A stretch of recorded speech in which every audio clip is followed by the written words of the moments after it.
and now I'm ready to join on my last stitch my new color for the trim, and then I'm going to slip stitch in the new color to join the round. And this way I'm ready to go in my new color.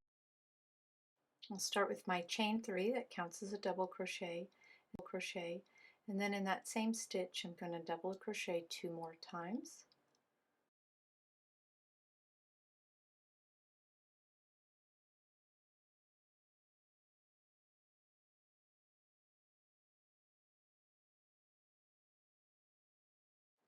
Now I'll skip the next 2 stitches, and then in the third stitch I'll place 3 double crochet stitches.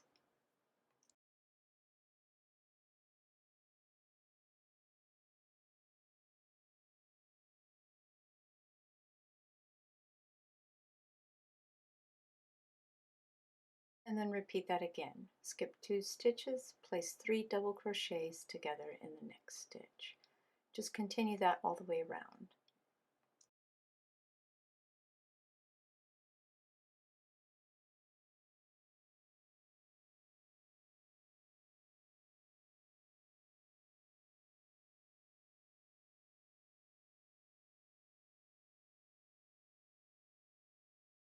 Okay, after I complete my last cluster of 3 double crochets, I'll skip the last 2 stitches and join with the slip stitch to the top of that third chain that counted as a double crochet stitch.